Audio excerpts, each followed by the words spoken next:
So this is the third annual Spirit in the City conference. It's dedicated to faith and evangelisation and keeping faith alive, or bringing faith alive in culture and public affairs. We're very fortunate to have Dr. Ryan Messmore here. He received his bachelor's degree in public policy and religion from Duke University and holds master's degrees in theology and Christian ethics from the Duke Divinity School and from Cambridge University. He received his doctorate in political theology from Oxford University. So he is a very well-credentialed person. We are very fortunate to have Dr. Ryan Messmore. Would you please make him feel welcome? Thank you very much. It's good to be back at Spirit in the City. When I was asked to speak about advice for a happy life, I was reminded of a song by the Australian Baz Luhrmann that takes the form of a graduation speech. Has anybody heard this before? In particular, he issues proverbs throughout the song in terms of advice to the graduating class of 1999. And he begins the song by saying, quote, "Wear sunscreen. If I could offer you only one tip for the future, sunscreen would be it. The long-term benefits of sunscreen have been proved by scientists, whereas the rest of my advice has no more basis than my own meandering experience. I will dispense this advice now." End of quote. And the song goes on to give all sorts of tips and techniques for how to become happy, including floss, get plenty of calcium, dance, and travel. Now, there's a lot of advice that I could stand up here in the form of proverbs and distribute to millennials about how to pursue happiness and how to avoid its opposite. These could take the form of many do's and don'ts that research has shown to correlate with happiness. Exercise, right? I mean, frequency of physical activity is associated with improvement in life satisfaction. So this is low-hanging fruit. Exercise, avoid smoking, avoid alcohol addiction, wear sunscreen. Perhaps a little bit more scholarly and substantially, I could point you to the research of Wendy Wang and Brad Wilcox at the University of Virginia, who have discovered something that they call the millennial success sequence. The millennial success sequence. And that sequence is simply doing 4 things in a certain order. First, get at least a high school diploma. Second, get a job. Third, get married. And fourth, only then have children. And millennials who do those 4 things in that order increase their odds of succeeding economically, socially, and in terms of health status and life satisfaction. In fact, for millennials who follow that sequence, only 3% of millennials who do those 4 things end up in poverty in America. So what if I could tell you that there's a certain order, that if you do follow this order, you have a 97% chance of avoiding poverty. It's in making sure that you're married and then have kids. But with so much research on this idea of happiness, with so much that could be said, I simply today want to talk about 2 reports. One representative study promoting happiness, and one article that recently appeared in the journal The Atlantic, which point us to how to prevent falling out of happiness. And then I'd like to offer a theological interpretation of why we would expect those reports to find what they find. So let's start with the negative. There is a pile of research out there that shows that a lot of those things that we place most of our trust in for happiness actually do not end up making us happier. And I think the first on this list has to be money. Right? Studies have shown that economic growth that occurs over successive decades in any particular country has not increased levels of happiness in that same place during that same amount of time. So even though you have the tide rising economically, that does not correspond to increased levels of happiness. In fact, beyond a threshold of around $75,000, More money has very little influence on happiness. So whether you make $100,000 or you make $100 million, the change in levels of happiness is minimal. Even lottery winners tend to revert to their pre-win levels of happiness within 2 years after winning the lottery. And then they've quit their job and now they have no meaningful contribution to make to society. So money does not buy happiness. Neither does notoriety or celebrity or fame bring happiness. The poet William Cowper said, "Happiness depends, as nature shows, less on exterior things than most suppose." So a lot of those extrinsic measures of happiness simply don't provide. Another big assumption today among millennials is that happiness is to be found in freedom, in a certain understanding of freedom as license to do whatever you want, whatever you feel like doing. Okay? And so if you want a happy life, then burden yourself with as few obligations or limits as possible.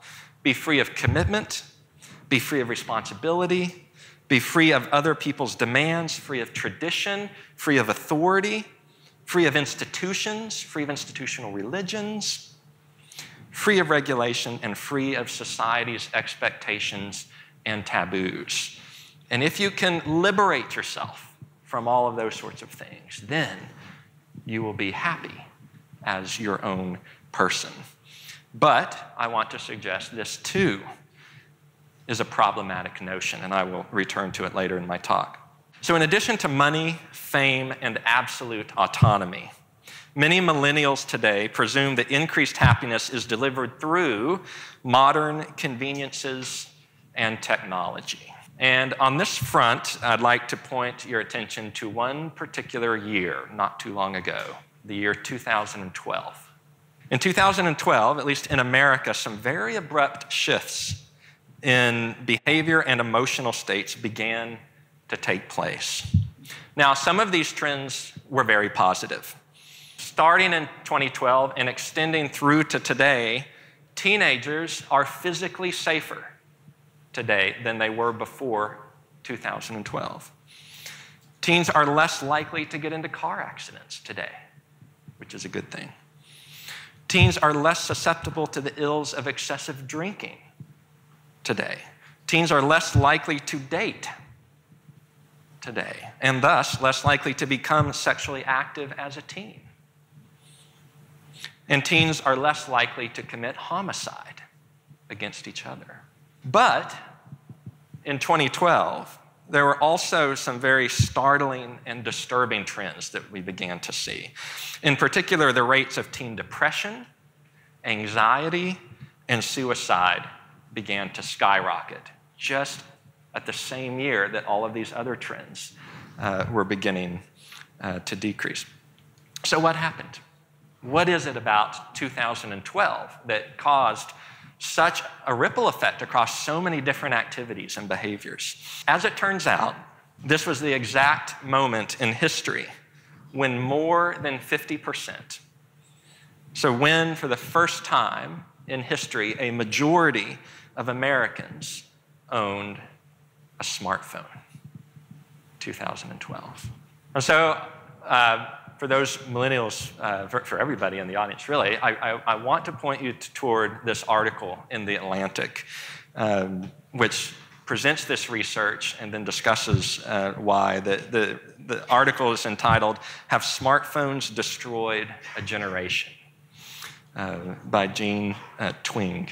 And the author notes that a key factor in the dramatic rise in teen depression and suicide since 2012 is that teens are spending a whole lot of time on their phone, in their room, alone. Thus, they're not out driving, they're not out going on dates, right? They're not out drinking, they're not out having as much sex. They're spending their time alone on their bed, staring into a screen. That's now how they negotiate their relationships. I just want to read you a couple paragraphs from the article. Quote, "The Monitoring the Future survey found that teens who spend more time than average on screen activities are more likely to be unhappy, and those who spend more time than average on non-screen activities are more likely to be happy." There's not a single exception. All screen activities are linked to less happiness, which is why I asked that, because I love you as an audience, I asked that the screen up here be turned off from my presentation. And all non-screen activities are linked to more happiness. End of quote. Now that may suggest correlation rather than causation. So more focus studies were conducted after this Monitoring the Future study, and the findings suggest that screen time, in particular social media use, does indeed cause unhappiness. One study asked college students with a Facebook page to complete short surveys on their phone over the course of 2 weeks. They'd get a text message with a link 5 times a day and report on their mood and how much they had used Facebook. The more they'd use Facebook, the unhappier they felt. But feeling unhappy did not subsequently lead to more Facebook use. The more times teens spent looking at screens, the more likely they are to report symptoms of depression. 8th graders who are heavy users of social media increase their risk of depression by 27%, while those who play sports, go to religious services, or even do homework more than average teens cut their risk significantly.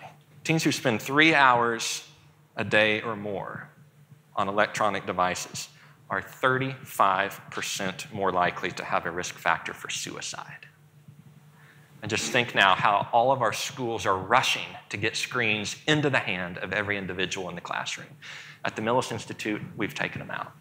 So the author concludes, if you were going to give advice for a happy adolescence based on this survey, it would be very straightforward.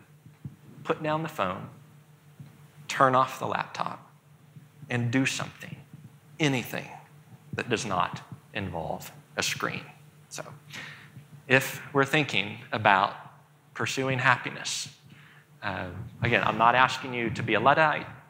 I have a phone, I have a Facebook account. The question is, how do you use it well? How can we use it in moderation? How can we use it to foster those things in life that really do bring happiness? What are those things? Well, time for the good news.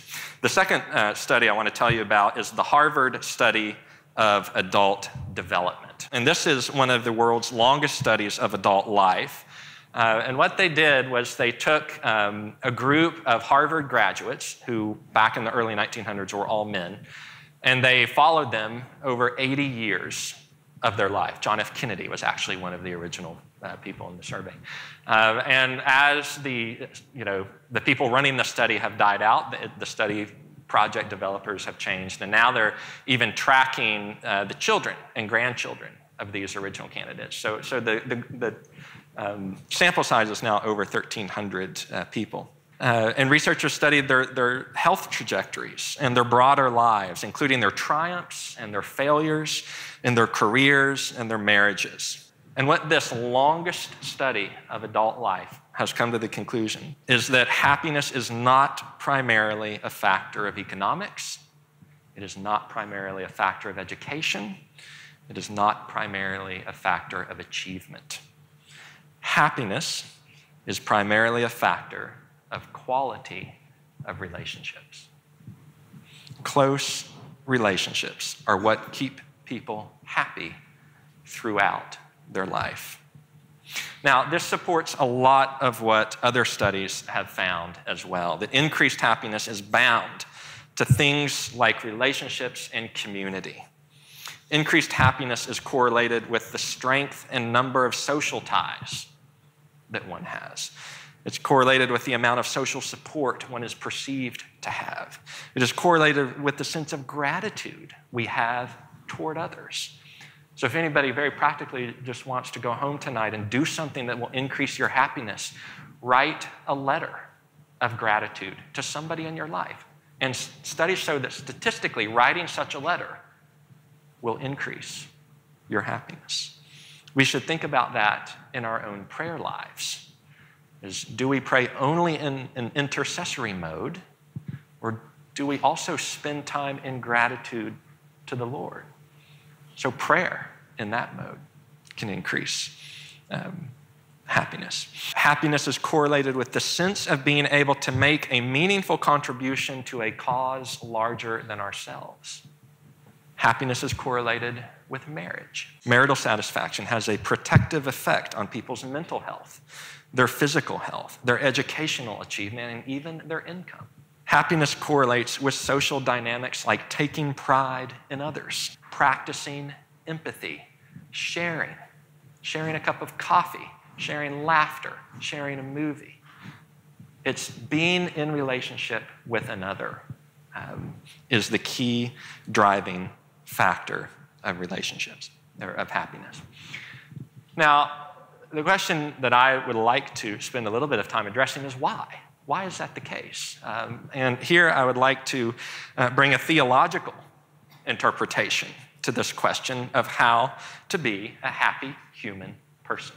And I want to start with what it means to be a human person. According to the Christian account, we are made in the image of a triune God.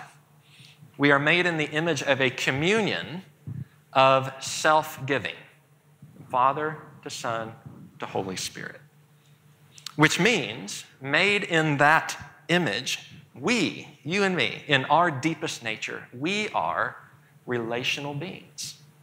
We are lovers at our deepest identity. And by love, I don't mean that we have the capacity to feel something soft and warm and mushy inside. By love, I mean we are directed to something outside of ourselves. We are called to give ourselves away to others, just like the God in whose image we are made. We are also bodily creatures. And the Catholic faith understands that to be a very good thing. God gave us bodies so that we can locate and facilitate human relationships, so that we can locate and facilitate self-giving. And this means that we are also spatial beings. Our bodies take up space, which means human beings come equipped with a sense of place and a sense of space, a sense of home, somewhere where our bodies belong. And I felt that very acutely over these past years, being away from my family and my home. We are cultural beings. We are communicating beings. We all speak a language. We interact with objects and symbols, what Catholics would call sacraments, that shape our way of being in the world. Ultimately, however, as human beings, we were made as relational, bodily, communicating entities so that we can participate in and share this God's life with him. And we're told we were made to flourish. Jesus came to give life and to give it to the full. So on the one hand, we're called to participate in the nature of a God who is self-giving love. On the other hand, we're called to flourish, which means those two things must go together.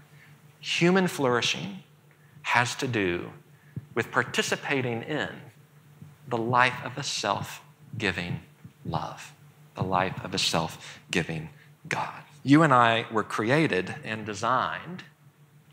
We are hardwired to give ourselves away to others. You will find your life by losing it, the scriptures say. And that is reflected in the research around happiness. Interestingly, a key factor that has been shown to be toxic to happiness, to undermine it, is comparison with others in a competitive way. So even if our own situation is improving, we don't tend to be happy about that improvement if we see others around us improving more. So even if I get a raise at work, that raise does not make me happy if everybody else around me got a little bit more of a raise than I did. Even though I'm better off, I can buy more stuff. I can buy more iPhones. It doesn't make me happier. See, happy people tend not to compare themselves with others in a competitive way. Happy people tend to celebrate each other's successes. So I think this Christian theology of self-giving love explains why the Harvard report and the Atlantic article found, statistically, what they found. Now, that might be a little bit more readily evident in the case of the Harvard study because it showed that we were made for relationships. So that's pretty evident. But I think this also explains what's going on in the Atlantic article about technology. Think about it. Why does something like Facebook cause unhappiness? What's going on there? Yes, there are physical factors that can explain that, particularly the role of smartphones in how much sleep we get. And just level of honesty, show of hands, how many people, the last thing you do before you go to bed is check your phone one last time? First thing in the morning, first thing you do, check your phone. iPhones have statistically decreased the amount of sleep that teenagers get, which is a leading factor in depression, anxiety, and suicide. It's led to sleep deprivation. Most teens sleep with their phones.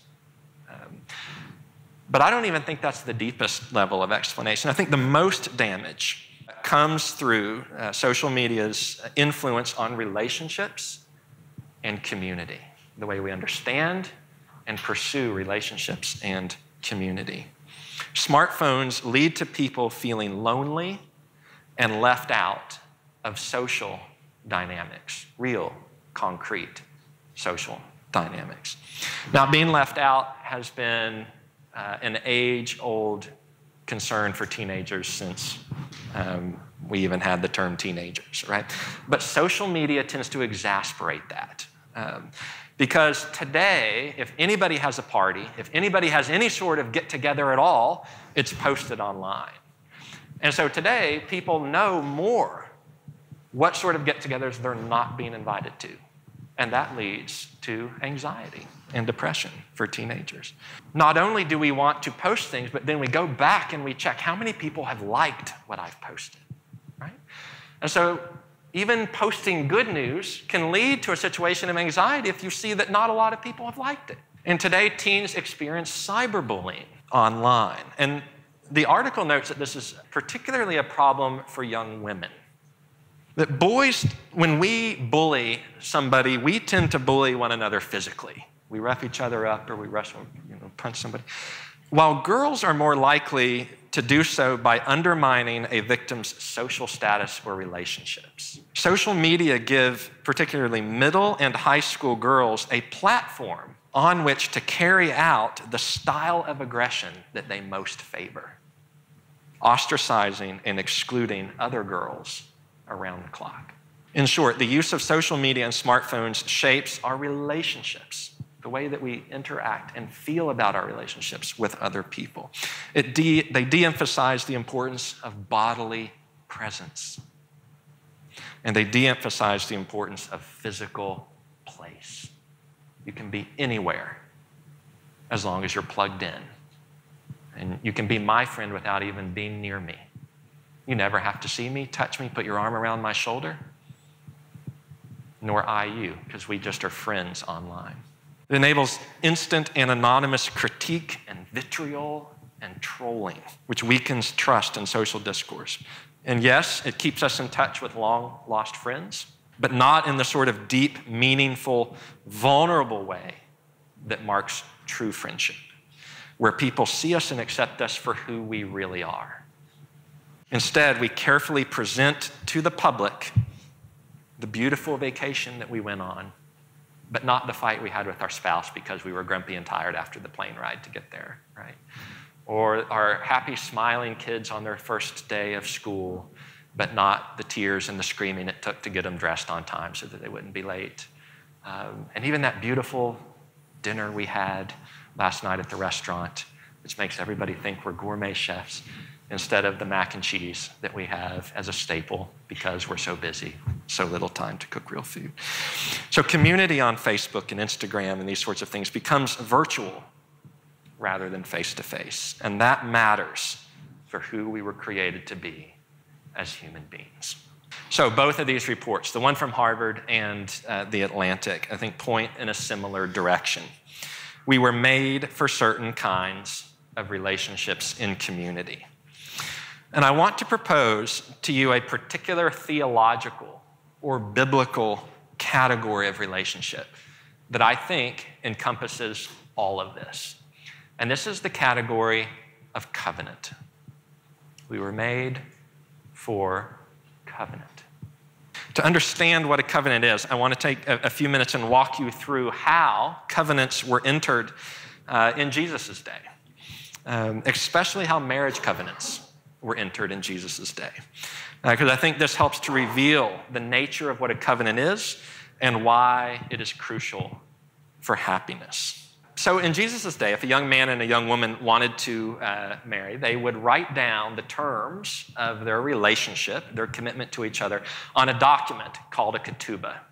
And this is the very first thing they would do, and then they would sign the document. And at that point, the young man would hand to the young woman a cup of wine. And he would say something like, "This cup represents a covenant in blood." Now, the blood, the wine, represented the blood of an animal. And the way that you sealed a covenant in Jesus' day is that you would kill an animal, you'd slice it in two, you'd separate the two halves of the carcass, and then you would walk in between this bloody remain. And that was a way of saying to the other person, if I break the terms of this covenant, may what happened to this animal happen to me. Right? That's how seriously they took these obligations. And then the young man would utter a formula, something like, "Today I have become your husband and you have become my wife." And she would repeat that back. "Today I have become your wife and you have become my husband." And then they would hop on a plane and fly to Niagara Falls and go on a honeymoon. And I mean, not quite. Actually, very interesting. At that point, they would leave each other, already betrothed. They would leave each other and perhaps not see each other for another entire year. What was going on? He, the son, the young man, was going back to the homestead of his father where he would begin to build an additional room, a huppah, onto the homestead. And so for each male that got married, the compound or the homestead would expand by one room. This would become the new residence for the couple. And it had to be built according to very specific specifications. It had to be constructed and decorated along the lines of the Holy of Holies in the temple. So this is not something you could just throw together in a week or two. You had to do it exactly right, and the father had to approve, and it was done. So if somebody came up to the young man and said, "Oh, when is your wedding date?" He would reply, "Only my father knows. He's the one that has to approve when it's done." But when it was done, he and his family would set off to claim his betrothed as his bride. On that day, she was preparing by celebrating a ritual bath to represent spiritual cleansing. It was called a mikveh. And after that, she would put on her wedding gown and a veil and then wait for the arrival of the young man.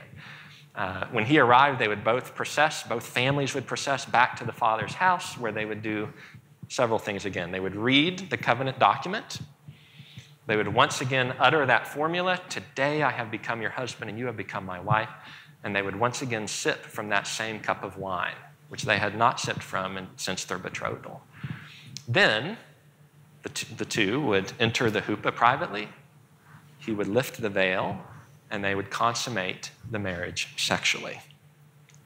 Now, this approach to sealing and entering covenants reveals some very important insights about this type of relationship. First, a covenant is a relationship that joins identities, and that makes it very different from a contract. In a contract, two people come together to exchange goods and services. In a covenant, it's different. Two people come together to exchange identities. "Today, I have become yours, and you have become mine. We will forevermore be known by our relationship to the other." A covenant is permanently binding. It's forever. So whereas today Western culture suggests that happiness is found in freedom as license, right? If you want a happy life, then burden yourself with as few commitments as possible. Covenants are actually more liberating precisely because they tie us to another permanently. Covenants, in other words, free us from the fear of having the other, once they find out who we truly are, running away.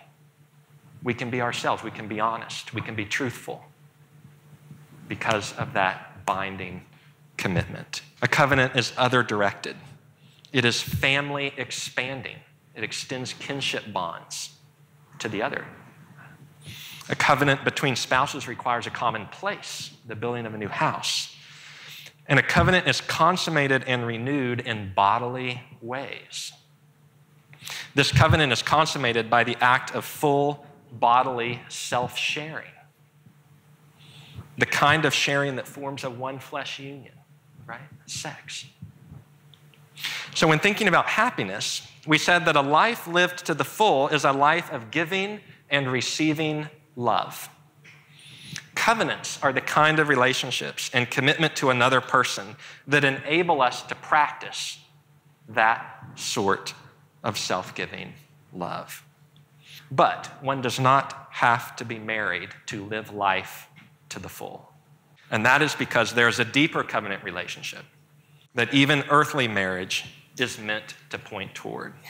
And that is our relationship with the triune God. The God of Israel is a covenant-forming God in the form of a husband.